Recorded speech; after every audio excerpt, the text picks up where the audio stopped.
All right, there it is. Tine, welcome back. Hello. The bravest NX Live champion, or the NX Live. Oh, I've ruined the surprise, but the greatest NX Live guest has returned. The first to come back. How have you been? You've dropping NX plugins all over. It seems like. Um,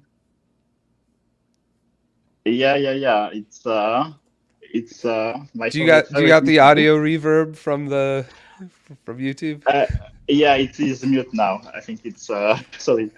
Good Yeah. deal. It's good to be back on the show. I'm very excited to be here, and thank you for having me. You got it, man. It's always awesome to have you on, chat with you.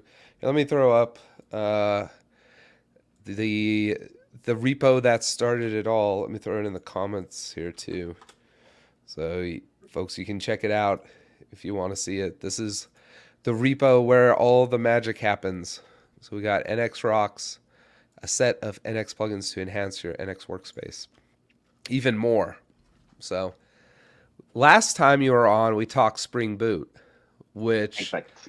I had a very painful lesson in Java. Oh, it should not be painful. Springwood does all the easy work already for you. uh, yeah. Well, like I said, it was definitely a little bit different, but it was definitely interesting to be back in the Java world and mess with stuff again. Hmm. And yeah, the Flutter. So that's Dart, right? Yeah, exactly. Flutter is this framework that allows you to create applications that are written in Dart, but then you can deploy them into Apple Store, so iOS or Android for that matter, with the same code base. So very cool library. I mean, toolkit. Yeah, that Flutter is extremely interesting to me because of the philosophy around it all too. Yeah. Like the way when Google launched it, it was like the thought process behind it was this is the framework for anything with pixels. And I was like, okay, you got me, you got me listening. And then I was like, maybe not. Yeah. So, It's true that I just mentioned the mobile application of Flutter, but indeed they have a support also desktop and mhm. even web, I think. I don't know what's the stage of the web part, but the desktop is already used by company like Ubuntu, for example, for the Oh, neat. yeah, the I when you would. install Ubuntu, the interface that you get is written in Flutter. Oh, neat. Yeah, the desktop piece had completely fallen off my radar, but I think Flutter Web is kind of like a meme almost at the moment. I Like, mean, yeah, like it's so unremarkable. I think yeah. that people don't mess with it, but I don't know. I haven't messed with it enough to speak on it in any way aside from just what I've heard. So Mhm. so yeah. Well, what's Quarkus? I have not. I don't think I've heard of this one before. Yes, actually, I mentioned that last time. Quarkus is like Spring Boot, a framework to build a web application in Java. Hmm. And the difference is that they focus on producing native code at the end. I So see. it's great pick when you want to produce some code that will be deployed onto a serverless application, for example, environment, for example, because the building native don't have the GVM as part of your output, so you Oh have wow. less footprint and it has like faster startup time. Those kind Yeah. of goodies out of the box. So yeah, it's also a great choice for Java developer to want to do web applications. Very cool. Yeah, I was going to ask if native meant no JVM, which it Yeah, sounds like no yeah. JVM, That's library machine code at the end, and so yeah, it's you remove a lot of let's say useless stuff because you don't need the GVM if it's native, and in terms of the footprint is less, the memory footprint is less, and yeah, the startup time is better. yeah. Cool. Well, I learned that today. Micronaut. What's a Micronaut? I feel like maybe we talked about this before too, but Yeah, we did.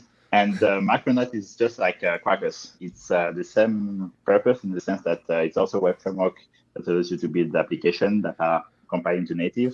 Hmm. So it has the same purpose as Quarkus. And for people who are coming from the Spring Boot ecosystem, the API, the way you use it is very close to what you do in Spring Boot. So if you are familiar with Spring Boot, you should be or feel at ease with Micronauts. Yeah, very cool. So, Mhm. as a developer, Teen, where do you spend most of your time? Is it because there's a clear, broad, like, breadth of expertise here. Which one do you spend most of your time in? Would you say The first one, because Spring Boot? yeah, it's also like the de facto framework when you work in Java ecosystem. It's very feature complete, and I think most projects in the world use Spring Boot. Hmm. The Quarkus and the Micronauts are kind of new kid in the block, but yeah, Spring Boot has been around for a long time. It has gotten better over the time, and I do use it for my daily work as well. So that's definitely the one I use the most Very and cool. the one I'm most comfortable with also. Cool. So for Ktor, so help me understand the relationship here between Kotlin and Java. From what I understand, Kotlin is kind of like a superset of Java. Is that the right way to think of it, or have I got it I wrong? won't say, yeah, you could say superset. So Java Kotlin is this new programming language that was created by JetBrains, so Hmm. the company behind great tools like IntelliJ IDE. And so they created this language, and it's based on the GVM. So you have a different syntax. The way you write the code in Kotlin is totally different to the way you write it in Java. But at Okay. the end, it can compile down to either Java compatible code or either even native code. You can even compile it down to JavaScript code, for example, if you Oh, want to. interesting. So it's super powerful. And for me, the great benefit of this language is the language itself in the way that it's simpler, less verbose than Java. So you should feel very comfortable writing Kotlin code because it's less code that you will have to write to do some stuff. In Java, you have to be very explicit about everything you do.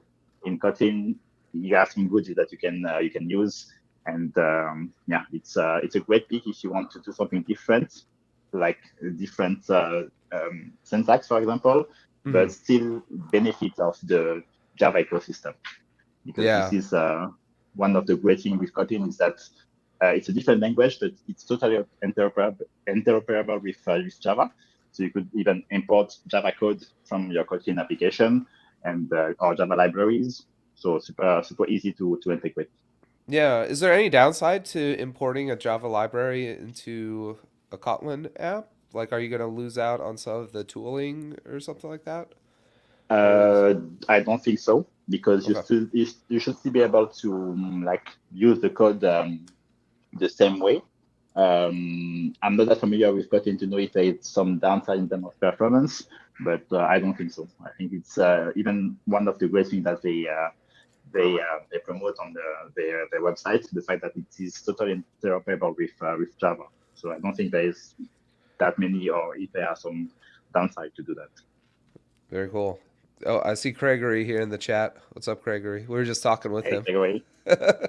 It's just wait. I was here to witness the great NX plugin plugins for other languages developers here having a conversation about about how executors work and if we could alias executors. So that was pretty cool. But yeah. Yeah. So Kotlin is the language. Ktor, if Kotlin is to Java, Ktor is to Java Spring, correct? Yeah, yeah, Okay. that's the analogy. It's so Kotlin is a language, yeah, and Ktor is the web framework that is written in Kotlin. And just for info, Spring Boot, which is the framework for Java application, also supports writing code in Kotlin.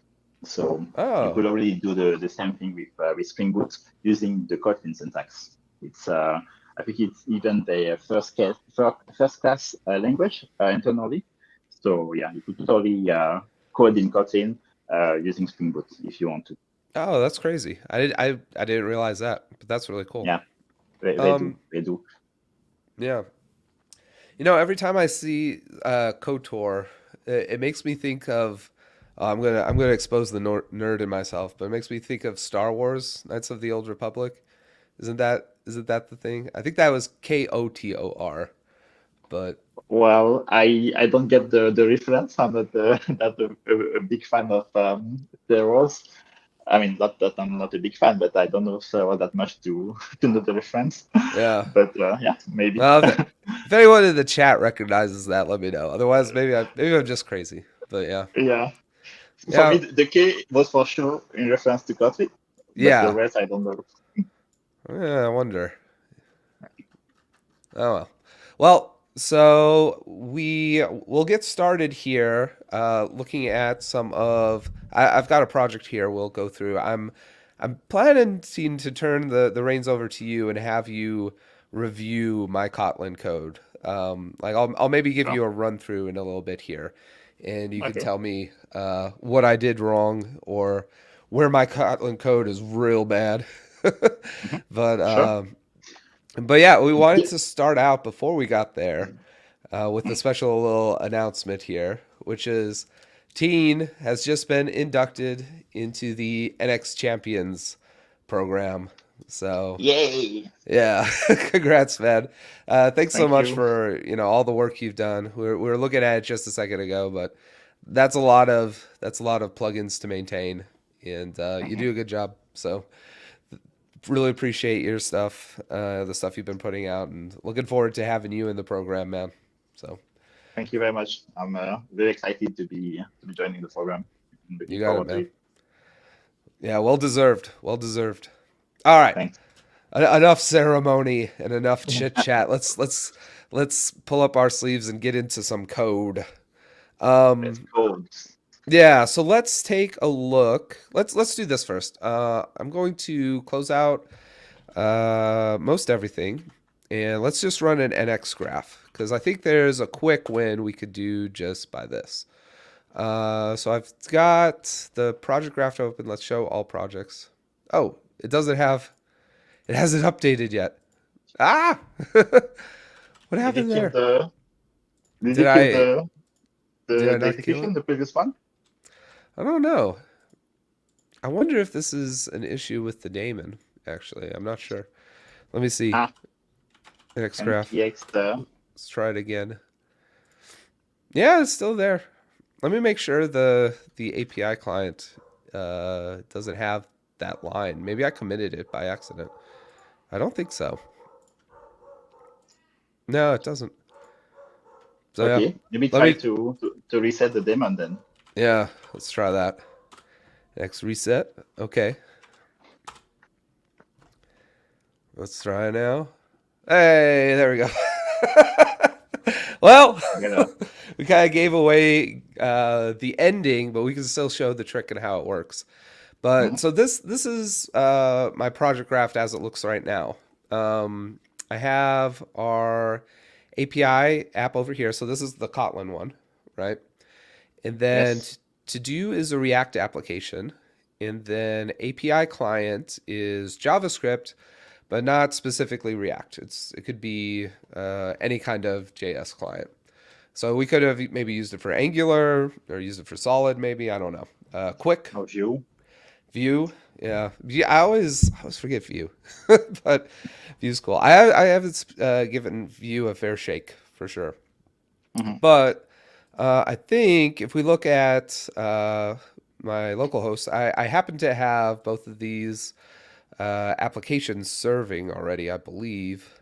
Oh, maybe did I just kill them? I think I just killed them when I was trying to figure out what was going on. So let's restart the serves, and we can make sure these are working.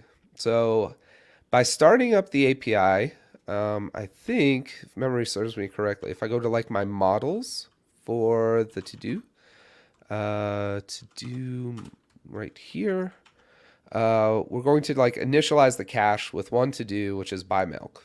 So that's why we see this buy milk right here as soon as we start up. But if we check out the network tab here, we'll see when I toggle the buy milk, it sends a toggle request. And yeah, and then we have an updated to do item here. If I refresh the browser, we get that to do back initially here as completed. And we can do the same thing just by adding a new to do to our list and toggle it on, toggle it off, and refresh. We can see we're still in the same state. So just showing here that state is persisted on the server. I'm sure you have ideas on that, Tine, about like probably we should be persisting this to a database layer or something, some sort of like persistent layer, probably, right? Yeah, for real application, that's what you will do. But I think yeah, for this live stream, you don't have to get into that. It's Yeah, not that complicated to put together. yeah, good deal. So that's things basically working. But one of the things I wanted to show is, well, I kind of wanted to. So this was the messed up graph, which actually showed some of the stuff we were messing with before the stream started. But I actually want to get to this state, and currently I'm in this state Mm. where right now, like all the edges in the graph are actually determined by imports, and so the React to do application imports the API client. So that's why we have this one edge. But really, if the API changes, that kind of affects the API client that we have here, our JavaScript client. Like if we changed the expected body, for example, for one of our endpoints, we would expect the API client to change. So we'd want to make sure we could, test it and figure things out to make sure, uh, you know, the that our change didn't break anything. So I believe you have a generator that will handle Yes, creating that edge for us. Do you want to walk us through yes. that? Yeah, sure. So as Zach said, when you are in the TypeScript or JavaScript application, the fact that you import, like say, library into your application, NX does the job of creating this dependency between the two. But for other projects that are not JavaScript or TypeScript based, it's a bit different. But you still have the way to do that using the NX dependency graph API, which allows you to specify how your application that is not supported out of the box by NX can depend on other stuff. So for this, for example, so the API is written in Ktor, which is like Kotlin underneath with Maven or Gradle as a build system. It's totally different from the to-do or the API client, which is React, so JS World. So there is no, let's say, direct link between the two in terms of things that we can import in one or the other. So the thing that I did was to create a generator that will allow you to add an implicit link between the two using that generator. So you will be able to say, okay, my React application depends on that backend, so that API, for example. So if something happens when I run the client application and that I have changed underneath the backend, I want something to happen on the backend as well, like a rebuild or a reserve. You can do that. Mm. So to do so, you just have to create this link using the generator. So that's what Zach is doing here. Yeah, I'm trying to And remember the name of it. So it's NXKTOR, and then the name of the yes, generator it's itself. Ktor. Yeah, Yeah. it's a link project. Okay. Link projects. Yes, and no, there is no S at the end. It's just project, I think. Um, I did I thought say that wrong? was it Sorry, just it's just link? yeah, just link. Sorry. Okay. Yeah, it's just link.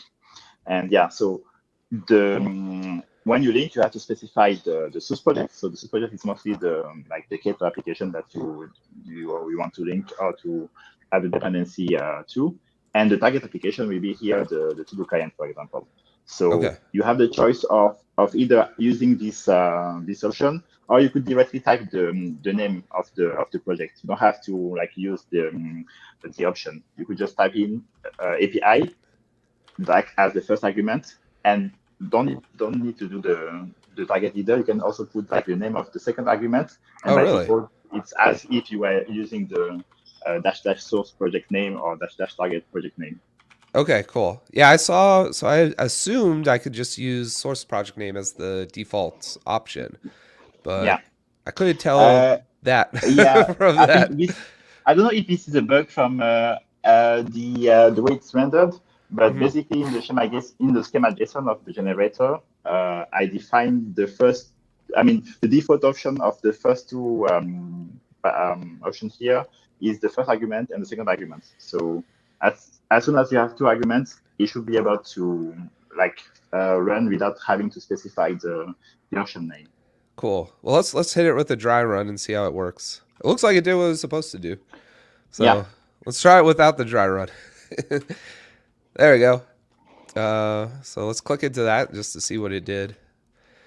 Looks like it formatted a bunch of stuff, but I believe this right here is new, right? Yeah, that's the part that is doing. So it's just let's say, I mean, setting to NX that your two projects are kind of dependent in the implicit way.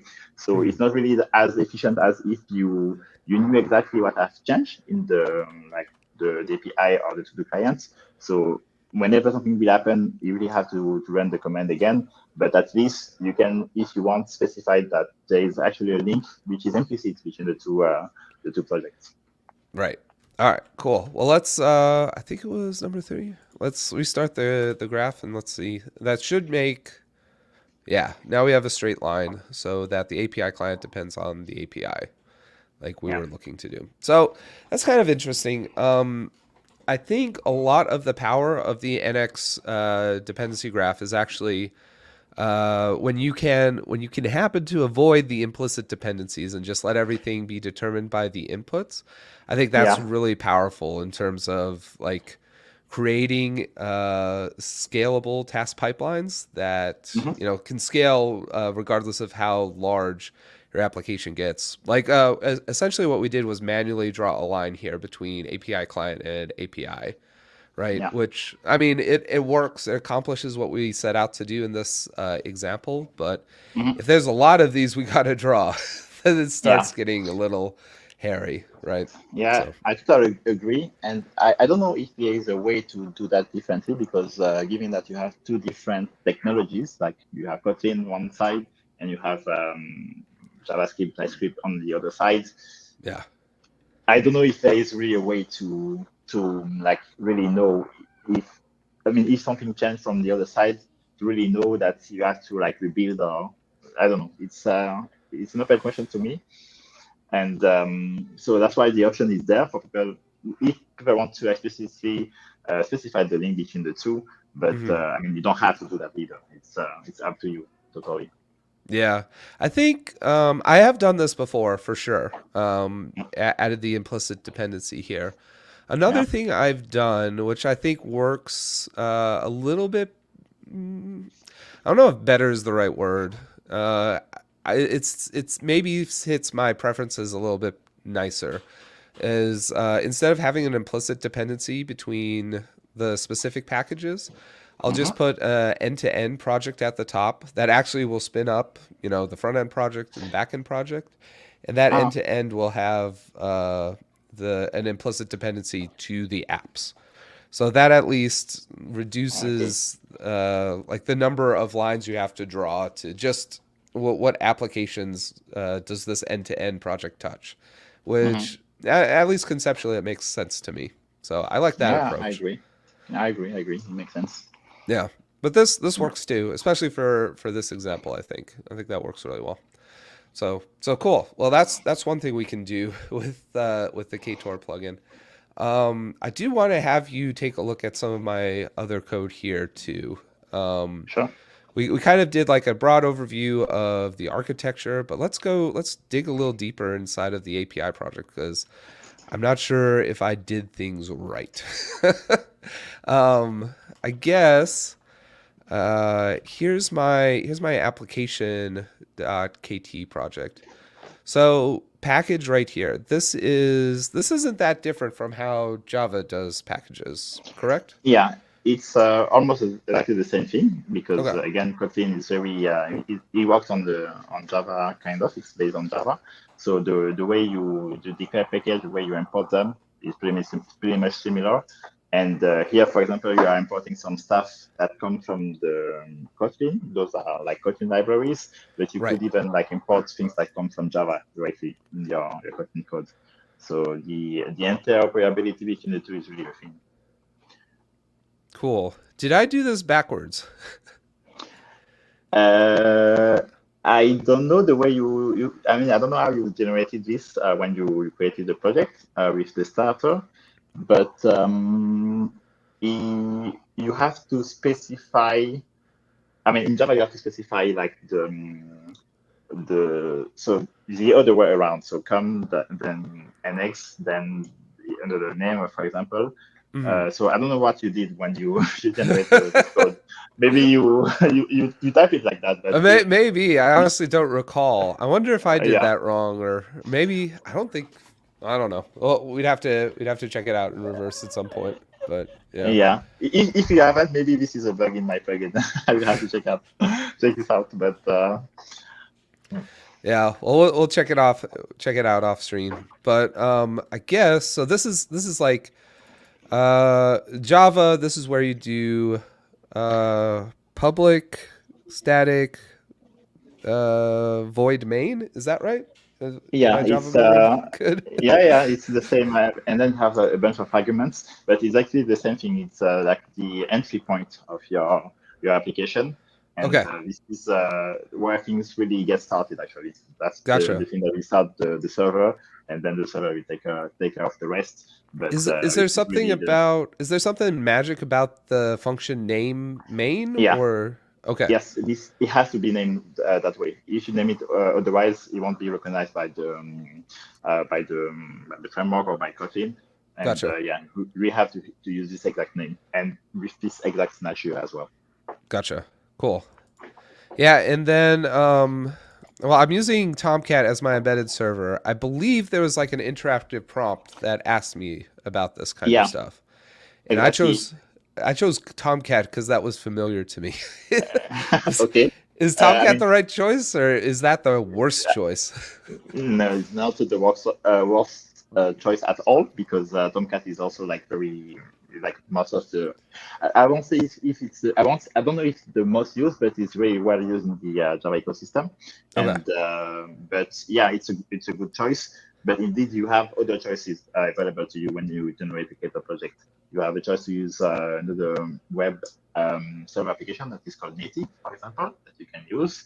You have another one that is called JT, hmm, and even a fourth one. I don't recall the name, but yeah, you have a choice there when you generate the project. You have a prompt that asks you which web application server you want to use, and I think by default it's native, but yeah, you can change it, and the way we generate the code at the end will depend on that choice later on.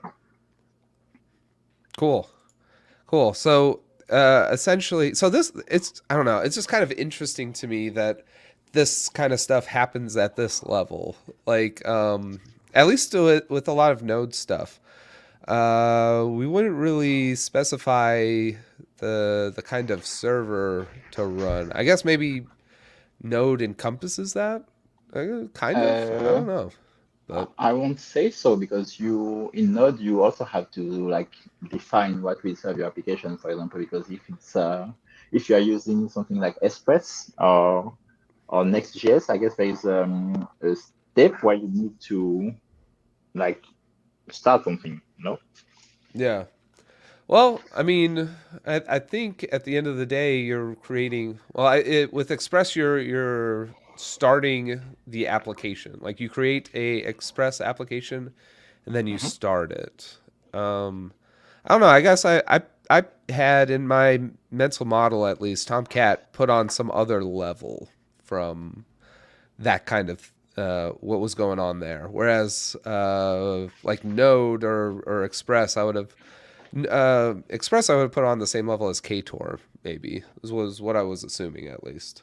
But Mm, yeah, they are not really at the same level for me because Ktor is just like the framework that is providing this ecosystem with the web application server of your choice because it can be like anything. It can be Tomcat as we see here, it Yeah, can be Neti. So for me, Ktor is that thing around. And then if you compare it to Express, Express is the actual server that you start, I would say. So it's yeah, let's see. it's different.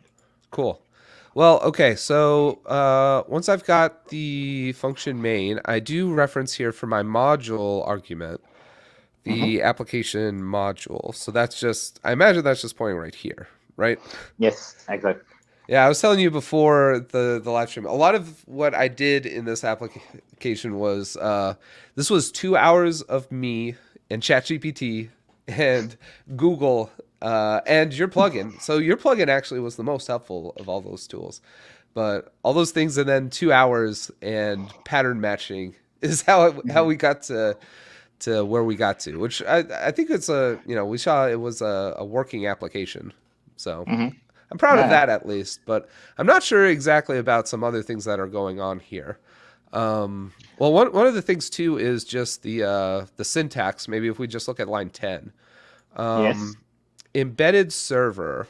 So I imagine this must be coming from one of these imports. Do we have any way of knowing which one it comes from? If you point to the yeah to the name, I don't know if I have the right language server stuff uh, installed. I yeah, have I have the yeah, basic VS Code one, but this ain't IntelliJ. I imagine IntelliJ yeah. is more set up for that. You will have more more insight about where this comes from. I don't recall per se the package, but it's you see the syntax that you have above. It's we are importing everything from those package. So Okay. the embedded server uh, is exposed in one of those packages. I think it's come from the I would say the engine one, the Okay. Ktor server engine. And I think you can even like check that if you remove the star and try to type in something, I think the autocomplete will kick in and you will have yeah you see here at the it was shown the no Let no me see. yeah you see it's yeah it's coming from there from the I you see yeah. you have embedded server or at least it's like the completion of everything that is available. But normally, if you type in the name right here, you will Mhm. have also the it will also like import just that function or that class, for example. Right. Yeah, I think so. Unfortunately, I think unless I'm misunderstanding the VS Code stuff, like this icon right here, that means that it's actually not coming from a language server. That's just coming Ah, from like okay. The basic pattern matching, like I was talking okay, about for my okay. brain. But that's Yeah, yeah. yeah. So I just don't have the right or powerful enough language server, I guess, installed to Hmm. for this IDE to make sense of it. Unfortunately, but Okay, but I'm pretty much sure that it comes from this engine package. cool. The other stuff like the Tomcat is coming from That the one's Tomcat obviously coming package. from Yeah, Tomcat, right? from Yeah. Tomcat, and the rest like module I think comes from the first line of import. Yeah. So and Well, everything this below is this stuff is I your code. created, right? Yeah. Exactly. Yeah. Yeah. Cool. Well, we could take a look at that later, but I'm also interested in this kind of syntax. So, Mm-hmm. from what I can tell, it's like we gave an ordered parameter here. Mm-hmm. So Tomcat was maybe special because it was like the first required as the first argument to this embedded server function. But then start after that, it looks like we have named parameters, which I like. I like that a lot. Yeah. Is what it is, right? Like this is a way of naming Mm-hmm. these parameters. Okay. Yeah, and this is what you are doing here is like you are giving default values to those. So it's I think it's very Oh, similar to okay. what you have in TypeScript as well. You have this ability Yes. to yeah to have this syntax, and in fact you will find that Kotlin is very close to some stuff that you have in TypeScript in terms of Yeah. Some of it was language surprisingly syntax as well. similar. But yeah, Yeah, yeah. so the idea would be this is the default option if a port isn't provided. Like is there a way to override this at some other level if we want to say Like, Actually, you could have this set in the configuration because here you have embedded the port, but I mean, in a real application, you have that externalized into a file, and then you could reference this after instead of having that hard coded in the code. That will be a way also to that will give you more flexibility when you deploy, right. for example. We don't have to do that here for the stream, but it's something that you have as an option, and then you only have to export this configuration out there in the file, and you can switch between files depending on the environment you are running on, and Perfect. stuff like that. Yeah, because I imagine locally we'll want to run it on localhost, but probably not everywhere, right? Yeah. So cool. Um, and yeah, so again with the configure routing and configure serialization, I guess with the right uh, language tools, I'd be able to tell these are obviously coming from stuff I've created, so must be coming Yeah. from these packages. Let's take a look. Just look at the file structure. So plugins here. So I have the routing and the serialization. I don't think there's much going on in serialization. This was me copy and pasting stuff from other examples, but I imagine what I'm doing here is just setting up like the serialization, how to serialize things to from a Ktor class, or I guess a Kotlin class to JSON and back. Yeah, Is exactly. essentially okay. That's what he's doing here, and that allows you to send JSON to the API and have JSON sent back to your clients. So by default, you can use JSON. You could also have XML or the format available to you. Yeah, cool. And What is I found this content negotiation, I think from running through the guide. But what exactly yeah, does the content negotiation piece do? yeah. So in Ktor, you have so Ktor, which is the backbone of the project. But Right. then you can enhance Ktor with plugins, and content negotiation is one of those plugins. So a plugin is like a dependency. So in terms of when you to have a similarity with Spring Boot or other projects. So in Ktor, they are called plugins, and the idea, just like for NX, for example, is to enhance the features that are available in Ktor. And this specific plugin allows you to do that negotiation when you send data to your client or when you receive data. It's through this plugin that is able to understand how to serialize your information, your data, actually. Very cool. We got Caleb in the comments here. Functions declared with fun is elite. Excellent word choice there. Yeah, I like that. Is there other ways to declare functions in Kotlin? No, fun is to me the keyword that you have to use. Okay. I don't think there is another one, but people can also answer in the chat. I Yeah. don't use Kotlin that much, unfortunately, but I don't think there is another way to say it's a function. Yeah, I think one of the things I encountered when I was debugging through issues, so I was kind of struggle busing to this app, right? Was so there's val and var, Yes, which I was surprised by. So as I recall, correct me if I'm wrong, but val, the idea here is it's almost like it's a value, so it's constant. It's not meant to be a variable. So if we say val exactly. foo equals foo. Oh, do I need double quotes in Kotlin? I think so. I don't even know. I don't even know if I need semicolons or not. I'm so lost. But But here, if I tried to like, do something to it, I so it's just get. there are some extensions that you can install in your VS Code to have basic support for Kotlin and Gradle if you want to. Oh yeah, should I do that? Yeah. Let's do that. If you want, it's you can tap in the extension section Kotlin, and there are some that add basic support for the Kotlin. I think the one that is used. This is the one I had installed, so this was giving me at least some syntax highlighting.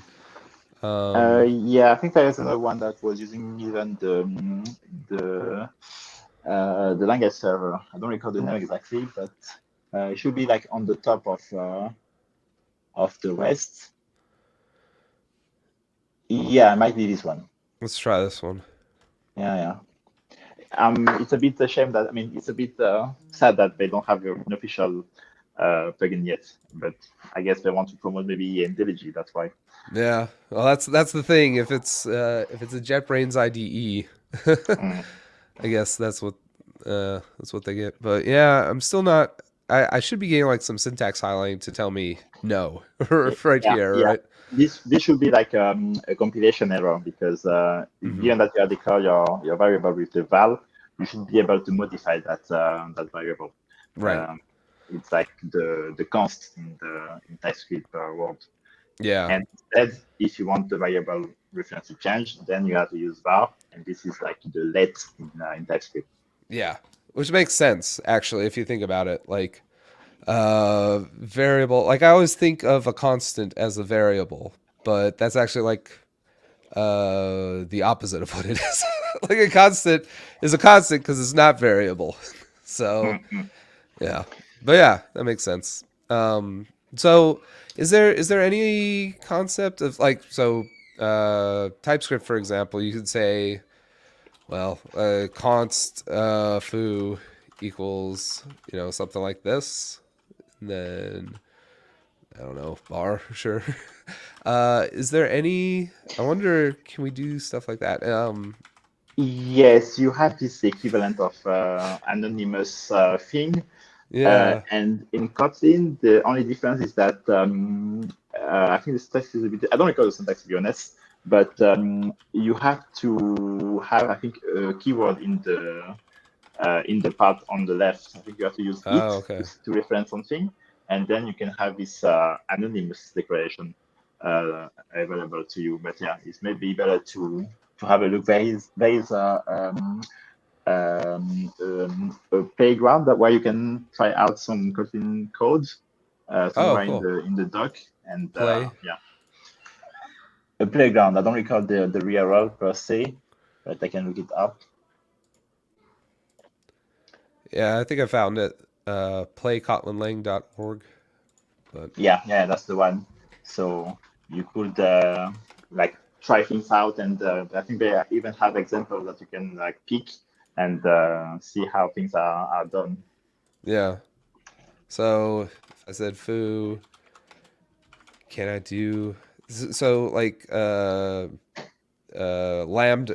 Do you call them lambdas in? Yeah, in Java, those are called lambdas. Okay. I don't know if there is a specific word for that in Kotlin, but in Java, yeah, it's the name is lambda. It's like an anonymous function or a bunch of a piece of code that you can like declare and reuse somewhere. Yeah. So let me see. Does I just hit run? Nah, it doesn't like that. Yeah, I mean, we have to have the right syntax, but for sure, this is something that they support. I don't just record the exact syntax to do that. Gotcha. Okay. Cool. Well, we'll figure it out at some point. But yeah, I was just curious about that piece. But yeah. And they also have some stuff that you can, I mean, you will be familiar with that come from the that are available to TypeScript. Like for Mhm. example, the ability to destructure objects, the way Oh, you do in TypeScript. So you can have like something that is declared on the left, where you list the fields that are part of the thing on the right. I And the see. only difference is that instead of using like the bracket like you do or the curly bracket like you do in TypeScript, you will use the parentheses to say the same thing Oh, I in see. So instead of brackets, it would be yeah, more like this. parentheses, and then yeah, and then you can declare some object at the other side, Can and I do this an will object actually literal with curly braces? Is that a thing? no, the object remain like the name of the object or the variable, and you don't have to have the curly bracket. It's like in Okay. TypeScript we have the curly bracket on the left, and then the object on the right. It's the same thing for Kotlin. So Gotcha. and the field that you will have inside the parentheses here will be the field that are available into your object on the right. Gotcha. I'm trying to So think. there are a lot of things that are similar coming from some type ecosystem. Yeah. So if I were to do like something like this, but we say call this my data and then say val data is string. Now we'd get something foo. I wonder, can we do this now? If we did, I don't know. Does order matter or does this stuff hoist? Do you know? A good question. I know Let's see that if you it can have hoists. No, it doesn't like and that. without data, yeah, it's you have Oh, to be okay. the somewhere. But Yeah, it says destructuring declarations are only allowed for local variables and values. yeah, you are outside a function or class scope, so that's why. Oh, I I think see. if you move the yeah this part inside the main, it should work. Let's have a component Uh, one function. hmm, I don't know what that means. Do I need to hoist the initializer. class so it can be first too? Let me see. Mm, No. no, you don't have to do that. It's about that. What are you missing here? No, it looks okay to me. Um, maybe it's the way you initialize the my data. I don't know if I mean in Java I know that you have to put new and then the my data and the information, but in Kotlin, good question. I don't know No, I don't know. if Let you me can see. just I feel declare like the we variable did like that. this a little bit inside the what was it? Was it the routing? Maybe not. Routes to do routes. We added here. No. Was it? I think I saw a new somewhere in the code you just showed. Yeah. Okay. So it should be able to do that. Wait, I check something. Um, Kotlin, I wonder if Kotlin. it needs to be a data class. I don't know. I don't know what the data class means. Obviously, that's some sort of modifier on class, but Yeah, I don't fully data understand it class is either. just yeah, it's a class that's simply all data that you cannot mutate. So it's a Okay. great way to specify this intent that the what is inside the data cannot change later on once it's created. Okay. So it's And like an I immutable object. exactly. And Cool. the good thing is that when you add the data, I mean the data in front of the class name, the compiler will also generate some methods for you, like the equal and actual method will be generated out of the because of this keyword, and you will also have a toString that will allow you to display what is inside the class. So Hmm. it's a great way to like reduce code and just focus on the actual data that is contained in the class. Yeah. Yeah. Gusoma has the right idea here. Should just be using the IntelliJ IDE. I think you're right. For sure, if you are doing coding work, it's yeah, you definitely have to use IntelliJ because it's the language. So you bet that the support is great on that. Yeah. Guisoma is actually has been helping us out a lot with the NX console plugin for JetBrains. So I Okay. know he must be a big JetBrains fan. So it makes sense. But yeah. Yeah. I'm still curious about this, man. This seems like it should work. I don't know if we're Yeah, declaring things wrong or what. I have an example in the. I don't know if I can send link in the StreamYard, but the thing we are doing was very similar to what I'm seeing here. So that's why I'm surprised it's not working. Yeah. Um, There is a link in the official documentation on Kotlin Lang, and the first example they've shown is like we're just structuring the person object into name and age, and the syntax is the one that we are doing. So uh, there might be something that we we are missing. I don't see, or maybe uh, wait, maybe something that you can try. Can you try affecting the? Yeah, that is the thing I was looking at. And you see there the first example. Is it further down or No, right here? at the beginning, right at the beginning. Oh, Um, right here? yeah, you see val, name, age, and then the variable on the other side. So I Hmm. don't know if it has to be like declared into a variable first, or because That would in be the weird. example, Let's give it a yeah, try. that will be very well. But Let's say val foo, and then we'll say val data equals foo. And then Yeah, we remove the new because it seems that we don't need indeed. right. I don't think that's. Oh yeah, it does do not like new. We need to Yeah, learn to read the error messages. No, still doesn't like yeah. that. I don't know what this component one function is. Your class Is my is class defined wrong? I think that's right. to be honest. The only other examples of classes I have though are data classes. I wonder if that has anything to do with it. Because over here it's using a data class as well. Yeah. But Result status. Yeah, it's let me just try a data class to see if that fixes what ails us. Let's try that. Run. Yeah. Okay. okay. There must be I something think special about data classes where they don't yeah. need constructors defined, maybe because they're obviously defined by their arguments. I would guess. Yeah, I think that was the trick indeed. The fact that because this is one of the goodie of having the data in front of class is that there's a bunch of it that the compiler generates out of the box for you, and I don't know if you need like to have the getter on the data field, but okay, that did the trick. Yeah. I wasn't aware of that, so it's a good thing that we learned. Yeah. Let me grab this thing that we saw through and let me see what's going on here. Let's drop that in. Okay, so function main here. Greet John. Let's see if I can trace this out. Oh, my commenting doesn't work. I guess I can just delete it. But let's try running that. Oh, okay. So this was the type definition here. Yeah. The braces is throwing me off so badly, though. I Yeah, see actually, braces that I still think object literal. So yeah, it's I think here it's like the scope of your function. So you have to give it borders, and that's what the curly bracket is doing here. well, this answers the question I had earlier about like how is there another way to create a function just using the arrow syntax? I guess this is the Yeah. way right here, Mhm. right? Yeah. Yeah. Yeah. So neat. And that part is very close to what you can do also in TypeScript. So that's why Yeah. I feel that people who are using TypeScript, if they were to switch to Kotlin, they will feel very at home because the two languages are very close in terms of syntax.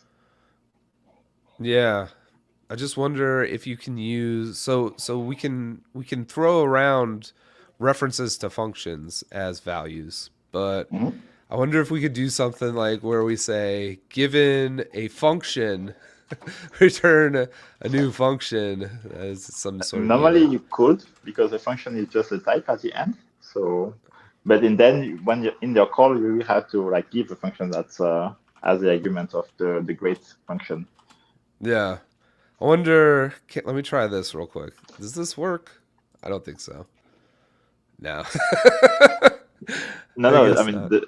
the syntax is not correct. You have to. Uh, so great is expecting a function, so you have to give him another function for him to do the work. And even in your code, you see the name. It has to come from a context, and you haven't declared the name as part of the argument of your here I of see. your new function. What did maybe I had the order wrong? Is that right? Then we do John like so. Is that? Let me see. No, I'm still missing something. Expecting the function. So what's syntax again? You have a function that takes a string, a unit, and return the unit. And this you give uh, a name, so that's the string part, and you return something that takes nothing and return println. Doesn't look that wrong to me in the Yeah. way. I think maybe it's the way you called this that is wrong because in the way you call it, you give it a John as an argument, but Mhm. here John is I mean great is expecting a function at this stage and not a string. So Oh, I see. Yeah. if you put a function that returns John, I think you should be good there. Can I just inline it like so? Um, so those are like some other things here. You have to remove the. I think there is an extra because greet will have like a function as an argument. So at the first after greet, at the first parenthesis, we have a function inside. I was referring to the actual code in the main part. Oh, sorry. Which part? You see in the main when you call the greet function. Mm-hmm. For me, after the first yeah. Get rid of this right here. Not all of them. Only the first parenthesis, the left parenthesis. Not this one. After John, you have a closing parenthesis, and the one after no, it was revert back. The one There. after, I would say, the one That one? after this one. Yeah. Okay. For me, and now for me, the greet is accepting a function as an argument, and that function return a John. Okay. So now the issue So is in the way you refactor the function, because here you want to use you have to instead of x, I think you have to put the actual name because it comes from the color. yeah, so this would be x is now like actually the function. So how do we do like a multi-line arrow function? Do we know? Is that I mean if it's like in Java, you will put the print into another curly bracket. Oh, I see. Like right here, curly bracket. No. After the arrow, what the thing before everything else is inside the print ln will be inside the curly bracket. So you have the x. After that, the print ln thing that you have, you will encompass that with the curly bracket. Oh, sorry. After that, Mm-hmm. so you have the x, then you have the dash, then you have the arrow. I think After that, I we have an opening curly bracket, and you close it at the end before the last curly bracket. oh, I see.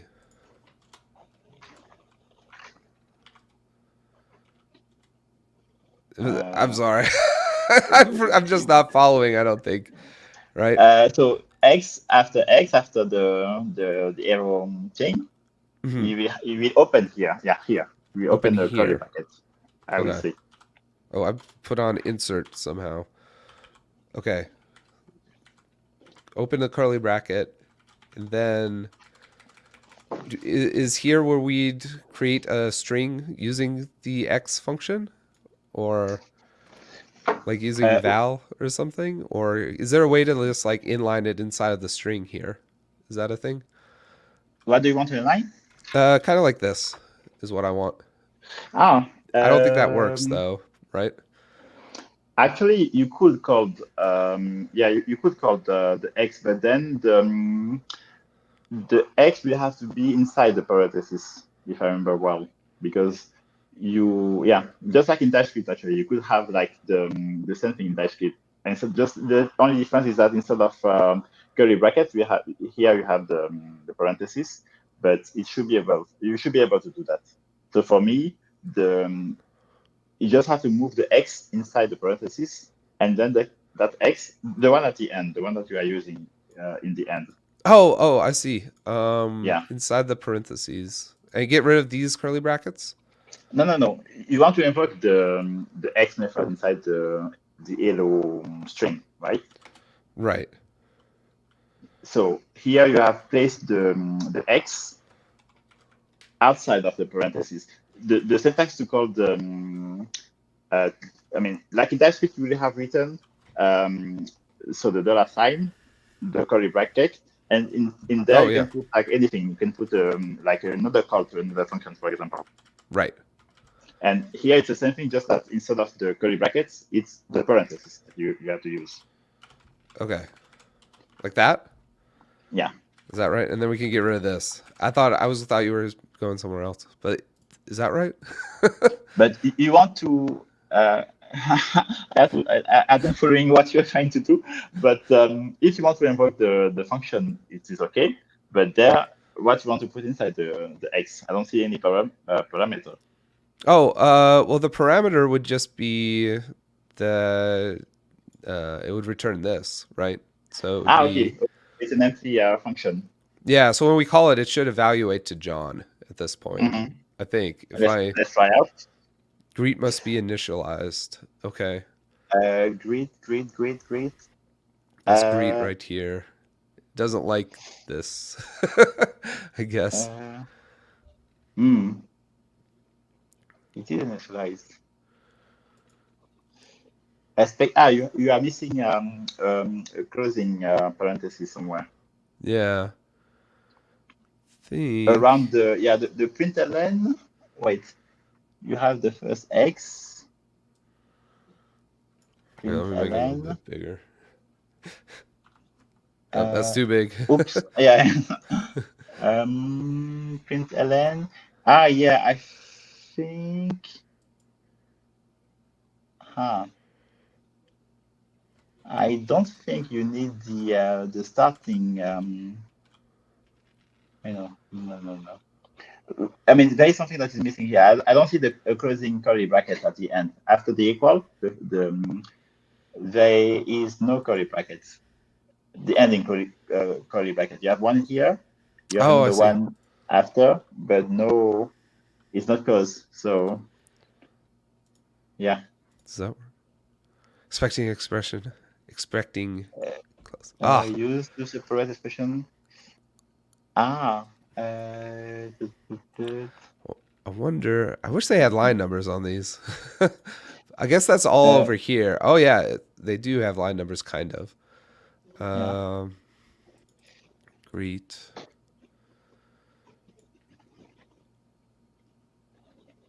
For Yeah, I me, don't know. no, that part is correct for me. It's the declaration of the function that is not that's not correct. Yeah, I wonder if we can do like this, John. Is something string equals John, and then we can say here, John. Is that a thing? Let's see. Nah, Uh, I don't know. I have hard time to follow, to be honest.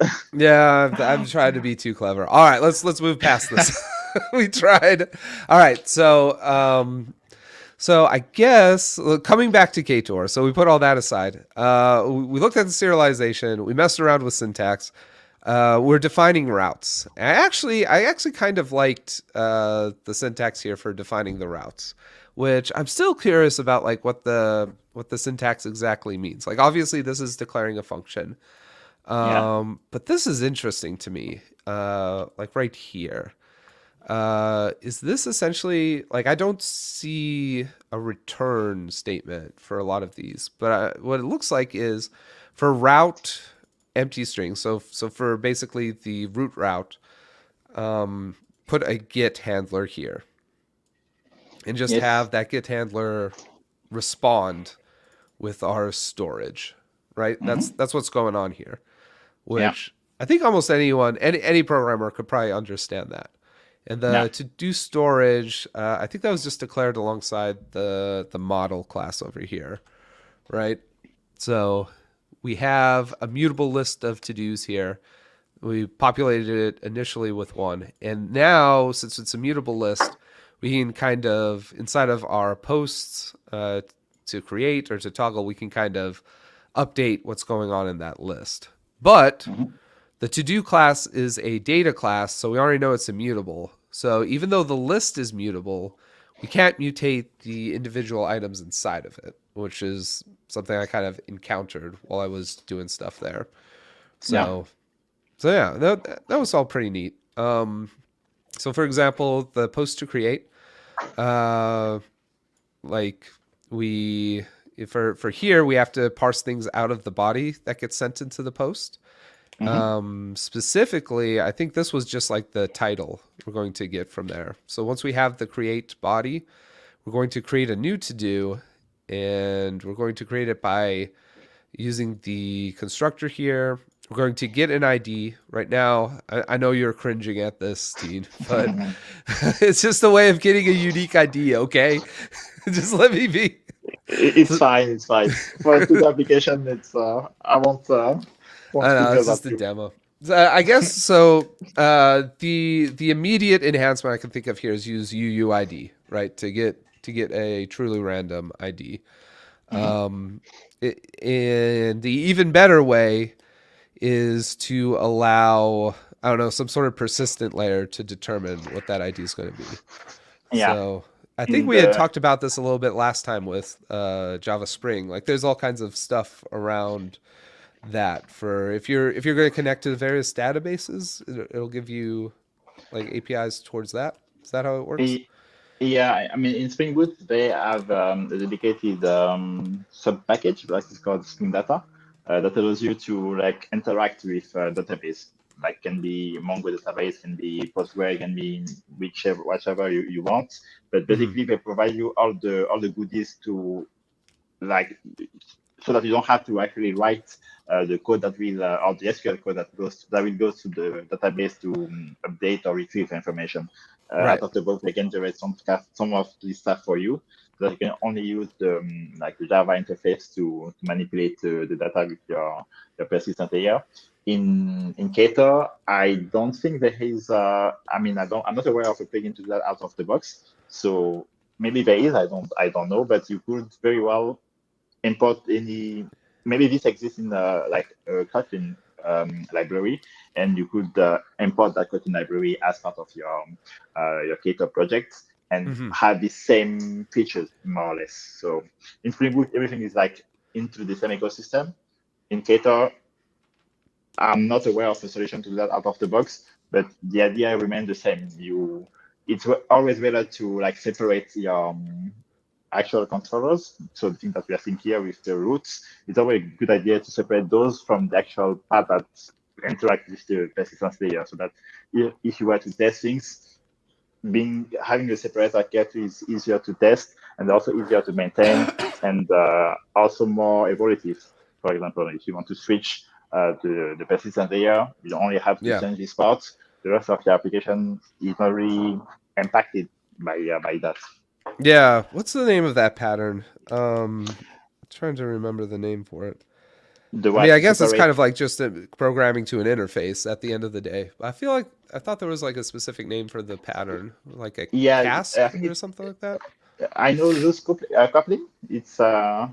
loose coupling is a way to like program to interface and leave the actual implementation to like an injector that's CB above, and Mm-hmm. then you could change that implementation outside of the actual application inside this IOC container, so the injection of dependency container, Right. which thing is by the way. So yeah, it's in terms of creating adaptive and maintainable code, this is really something that people recommend to do. Yeah. Yeah. Yeah. Makes sense. Well, Yeah, when I do a real application, I'll make sure to use those. For the demo, I guess I'll stick to my mutable list over here. fair enough for the demo. Yeah, fair enough. I want point But fingers. yeah, well, I think it worked pretty cool. Just seeing how things worked. Because I feel like with Node, at least I have a lot of freedom. I felt like had more this time around working with Kotlin than working with Java. But yeah, By the way, because you said that last time, and I didn't agree really, because yeah, for me, when you use Spring Boot, you could also choose not to use the data layer if you want. You could even right. like write this yourself. It's Hmm. just that when you have like a real application with a lot of like more complex things to do, this kind of boring job, you don't really want to spend that much time doing that. So Right. that's what the a framework like Spring Boot gives you as an advantage. And I think you can also do the same thing in TypeScript. You could also have like a dedicated dependency that will do the ending of the integration with the persistence layer. It's just a matter of architecture of choice also. And Yeah. if you want to get things done faster, maybe you don't want to spend time doing the same and same again stuff to persist the data, because there is Yeah. no really real value in writing those kind of code. Yeah. Yeah. Yeah. Bring in a package. Let it do it for you. Don't Yeah, rewrite the wheel it's every single time. exactly. Cool. Well, yeah. Well, I guess that was my create. Create was pretty straightforward because we're just Hmm. making a new to do, throwing it in the storage, and then responding with it. Toggle was a bit interesting. I wonder if I could have done this a little better. If you want to take a look at this, but essentially, what I'm doing is for toggle, we're going to pass in the body just the ID. So that's Hmm. essentially what we're getting out of here. I guess we could have done like ID like this. Now that we know about destructuring, and said something like this. It was interesting to me. I think Copilot actually Yeah. did this for me first, but it looks like a way of setting a. Is it just the default unspoken I- parameter? I guess for Yes, that's exactly what it is. And okay. it's the other way to write that will be to have something that is similar to what we did before with the parentheses, something Hmm. inside this arrow, and then using the thing that was referenced in the parentheses, that's something. The it is like a shortcut to do that, because this is such a common thing to do when Right. you write code in Kotlin, that they provide this nice alias that you can just use, and don't have to repeat the long syntax every time. Right. Makes sense. Well, so what I did at this point was I checked if target to do was null. And Hmm. if it was, I'd like send the not found status. Hmm. So well, I checked this out. This does give us a 404, like Hmm. when we do it when we try to hit it. The interesting thing though, so there's two interesting pieces. One, this syntax again foreign to me. I could Yeah. figure out what it was. Like normally in TypeScript, in TypeScript, you wouldn't need this piece, right? You just do like that. Post, I guess, is telling it to return specifically at this layer, correct? Yeah. To be honest, it was for me the first time that I encountered this syntax as well, because Oh, really? I didn't have a lot of time using Ktor yet. It's Hmm. something I started recently, and I had the same guess as you. I think the at Okay. post is like a special keyword to reference the incoming type of request that you got, because you can Yeah. also reference like get or the other one. Like you see here, we have the delete. So Right. for me, it's like a keyword to reference the actual HTTP request. But yeah, it's I don't know if it's a specific syntax for of Kotlin or of Ktor. It's I don't have enough experience to answer that just yet. Yeah. Well, Guisoma, if you have the answer, let us know in the chat. That'd be Yeah, helpful. that's all. But yeah, so the other interesting thing about this was once we got past this, Mm-hmm. the type system was not intelligent enough to know without the double bangs here to assert that our target to do was not null. I guess that's what the double bangs were doing, is saying, "Hey, this is definitely not null." Yeah.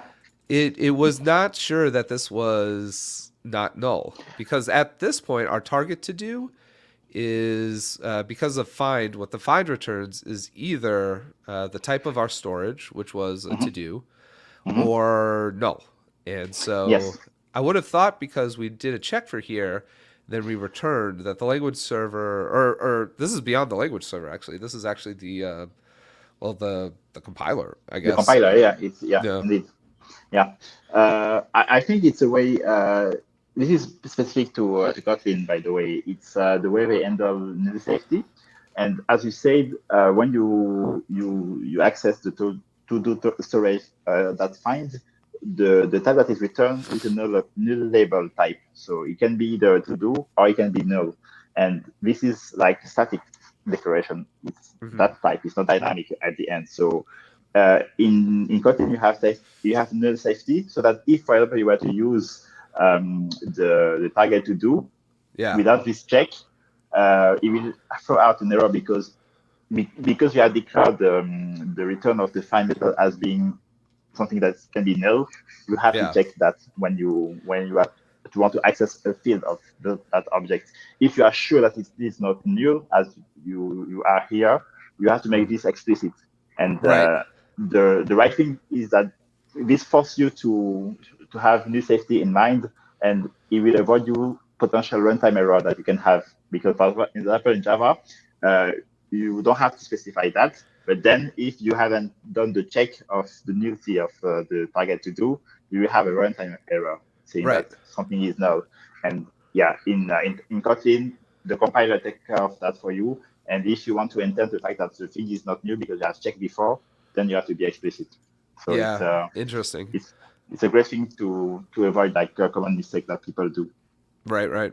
Well, I mean, in TypeScript, you'd have the concept of type narrowing come in, so that by the time you were at line 33, it would Hmm. know from the context that the target to do must not be null if we've Yeah, reached this line.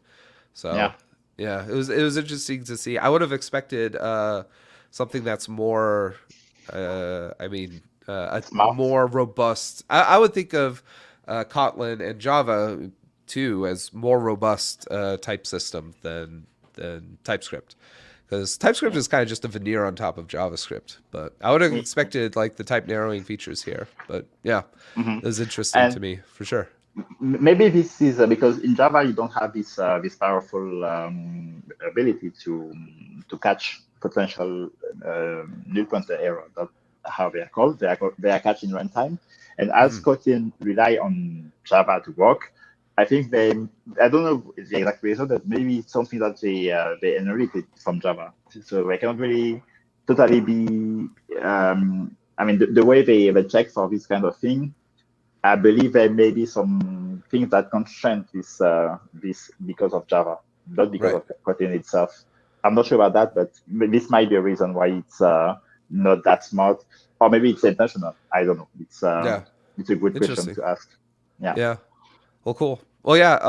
Because of the way we do things here, what I end up doing inside of the storage is actually removing the old one and then adding the Hmm. new one. Specifically because I can't, on purpose, I can't just mutate the target to do because this is at immutable at this point. Hmm.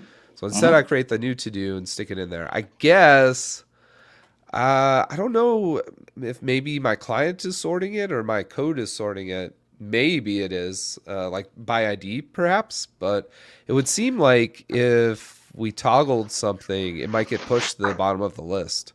I'm actually curious now. Let me see. Is this still running? My application?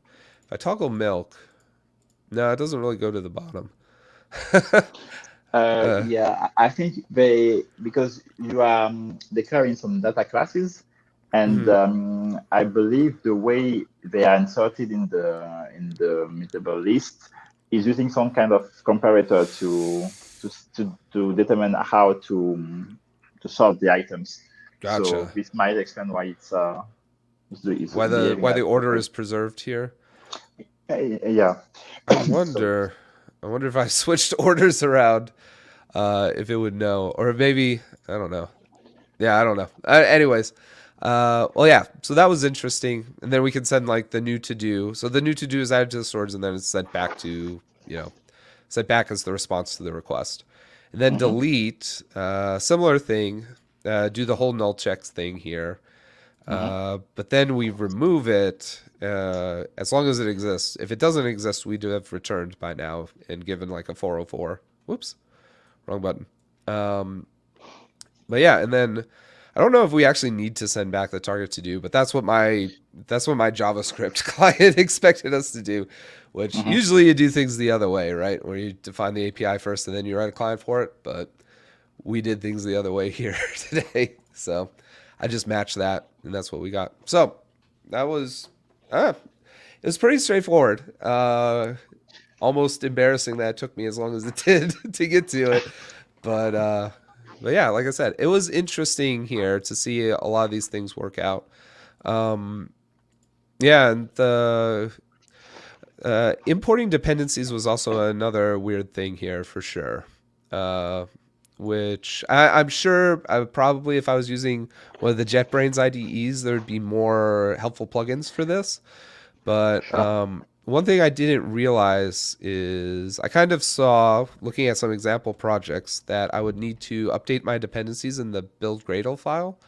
So I believe, like, because I was using serialization and content negotiation, I had to add a couple lines here, Yeah. which I was able to figure out. I kind of expected something like that to happen. But Mm. there's another piece that I didn't expect, which was to add this plugin over here, which none of my code was compiling correctly until I had added this plugin. Do you actually know what the difference is between this plugin for serialization and the Y- serialization dependency? I'm Yeah. curious So about that. for me, everything in the plugin section is something that the compiler use to actually. I mean, they provide some additional tasks that are available to you when you run the Gradle command. And for example, you can see here there is an ID for the Maven publish. This is something that the last line. This is something that my plugin is adding. My NSKtor plugin is adding, so that you Right. can publish this artifact to Maven if you want to, because Yes. they are some comment too. But the other things that are in the plugin section are additional things that are used for the build tool itself for Gradle. I And see. then the dependencies are the actual things your application relies on to be able to do some stuff.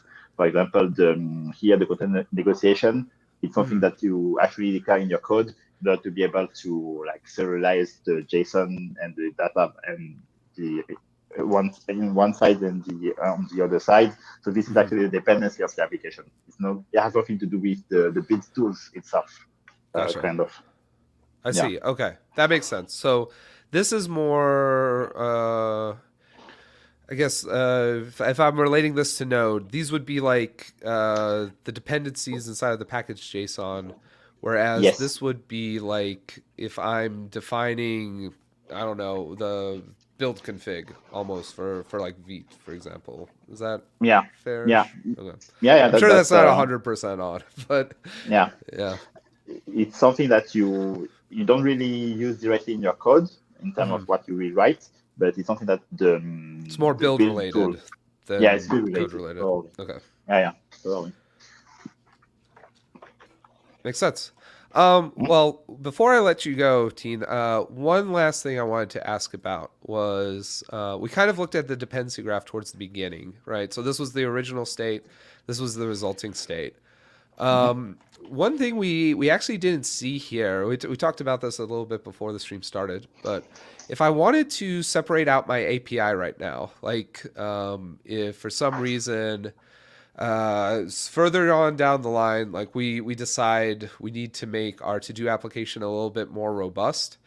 Mhm. We want to say, hey, we actually want to add the idea of tenancy into this to do application where Zach should be in there and Tine should be in there. And Zach should be able to see only Zach's stuff and be able to only complete his stuff or delete his stuff. And same with Tine, he should only be able to see his stuff and delete it. And then we kind of add a new. I can see myself like adding a new package here in terms of the API code, where maybe we separate a lot of what we have currently into like a to do package, and Mhm. then a separate package somewhere else that defines a customer package, and then maybe to do depends on customer, or maybe there's some other package up a little bit higher that Mhm. joins together the to dos and the customers. I don't know. I'm just spitballing here. But if we wanted to do something like that and see it kind of reflected in this project graph, it's actually quite complicated to do that right now, right? Because like if we were to do that, we'd actually need to like build these as their own package and then add them as dependencies right here, I would think, right? Yes, totally. Yeah, Okay. yeah. And so this is maybe a current limitation of my plugin, because at the end of the day, it's a plugin for to integrate Ktor into NX, and Ktor is like a web application framework. So what you get out when you use the plugin, it's a web application, so it's not something that is like a jar that you can share and reuse somewhere. Right. If you want to Like, do that, could I yeah. ask you actually, just looking at like this create to do body class right hmm here. hmm There's actually nothing Ktor about this, right? This is Yeah, just Kotlin. this is just Kotlin, exactly. It's Ktor is like when you have stuff around the like you see the thing with the embedded server, Yeah. those kind of stuff. Those are like coming from Ktor, but Yeah. But all the of our models is just nothing to all do the with model, Ktor, I don't think at yeah, all, right? they could, yeah, Routing, yes. That's this is all Ktor, I guess, right? yeah, yeah. And same with our to-do routes. A lot of this is Ktor. And then we're also bringing in the models. Mhm. Serialization. Oh yeah, I guess so. I guess it's all Ktor stuff here too. But Yeah. and then the But application, obviously, that's going to be the Ktor stuff with the embedded yeah, server. But but the use case still makes sense. I mean, you can indeed want to separate the model from the actual application, right, and as I said, to do that, you have to create a different project which will be compiled down to a jar and not like an application that is served. Because with this, you what you have at the end of the day is something that you can start because you have inside an embedded web server. So either here we saw that it's Tomcat, but it can be other one. And this is because it's meant to be like run as an application. If you right, want something that you want to reuse as part of this application, you yeah, have to create a different kind of project that will be compiled down to a simple jar. And so you have to remove a lot of stuff that is related to Ktor to have this available. And right. again, this is not the case in my plugin. I think I will add that support in future version if people find it useful. But yeah, it should be easy to integrate. And then, as you said, as long as you will import that library project inside your Ktor application, everything is already ready to like show into an X graph the dependency that you will get between this application and the library that you have created out of the box. So Right.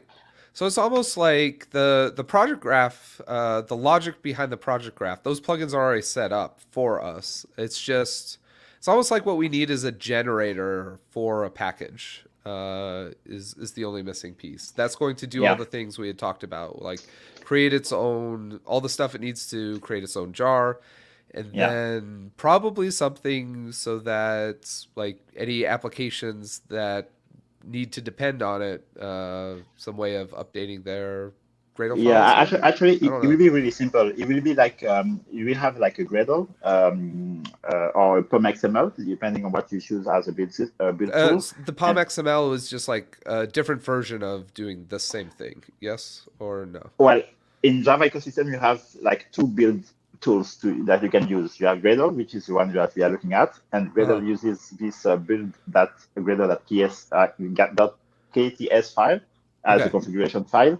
And if you use Maven, which is another build tool available to you when you're doing Java, Maven Excuse use me. another file that is called POM XML. It's an Okay. XML file where you define pretty much the same thing. You define the tools your Maven depend on, and also the dependencies that your application have. I And see. if you want to create a library that you want to reuse in terms of inside this application, it will depend on if the application is using Gradle or Maven. And Oh, I see. anyway, my plugin is ready to support both. The only thing is that when you create a Maven or Gradle, you will have to remove some stuff that are related to Ktor or to web application, and you have to put in some special plugins to in order to be able to have an artifact that is really a library, something that you can import and reuse. And this artifact we won't have, for example, an embedded server. It will be very simple. It will only hold data. Actually, it's just like a zip file where you contain your Kotlin code, and then you can import that without having to import everything else that is not needed for the application itself. So not a lot of work to have this available, and Yeah. it's just a matter of like cleaning some stuff, figuring Yeah. out what's not relevant in terms of a library, And yeah, I think I Very should cool. be able to have that in a future version. If people want to contribute, they also can. I'm Are very you committing to some work here, Tine? uh, no. I didn't say any date, but I even say that if people want to contribute, they can because my Yeah, project is open source. It's out there on GitHub. So if you want to like provide this pull request, I will be glad to review and accept it if it's okay. So yeah. very cool. Very cool. All right. I felt like there was one more thing I wanted to ask you, but it's kind of escaping me right now. But yeah, anything else you wanted to throw out there before we wrap up, Tine? Yeah, I want to give a shout out to a user who is the person who asked me to create this plugin. It's actually a person who reached out by email. I don't recall the name, sorry, but I think he will recognize himself. He's watching the show. So he was asking me at the time if there is a way to integrate Ktor with my other plugin, the one for Spring Boot. And Hmm. at the time, I didn't know what Ktor was even, and so I googled it, and I found out that it was this other web application framework to create application in using Kotlin. I tried first to integrate the two, but then I discovered that you cannot really do that because even if the two allows you to create web application, they are totally different in terms of concept, in terms of how they work internally. So the best way was to actually create a totally different plugin. And yeah, so that's why I had the idea. And so I want to give a shout out to that user that reached out by email. Oh, cool. Well, shout out to the anonymous user then. That's awesome. Yeah, I can find the name, but it's very deep down in my mailing list, Yeah, so no worries, no worries. It's it will cool to see recognize how these himself. things come about. So it's cool Mm. the little ripple that person created by emailing you. So that's pretty cool. Oh, I Yeah. do remember my question now. If you are going to add support for the idea of these packages, do you think you're going to put it inside of your Ktor plugin, or do you think you'll make a more generic plugin that's just Kotlin? I think that's a great idea because indeed this plugin has nothing really. We have nothing specific to cater because as soon as Mm-hmm. you have a Gradle file or a POM.xml file, that is Mm-hmm. enough for the plugin to work. So it's a good question, and indeed I'm thinking about a way to have that generalize and not rely on the actual framework that you use underneath because it's a really same thing for Spring Boot as well. If you Mm-hmm. want to like have a Spring application that uses a library. The way I do it right now is I create this library project with after having removed everything that is related to Spring Boot in terms of web application. But indeed, I don't really need to do that. A simple project with a POM XML is enough to be able to be ready for being published as a library. So I might indeed create something that is more generic so that I can reuse that um, on all Java related applications. Cool. Yeah. Sounds good. Mhm. All right. On that note, let's wrap it up, Teen. This was awesome. Thanks again for coming on, showing me around on the Kotlin stuff and the Ktor. My Uh, pleasure. yeah, it was super cool, man. Really appreciate you coming in and of course, doing all the plugins work that you've been doing. And yeah, looking forward, like I said, to have you on the NX Champions program. So Cool. cheers to you, bro. Cheers to everyone watching. We love you. Thanks for coming by. It Bye, was everyone. fun. We'll catch y'all later. Yeah.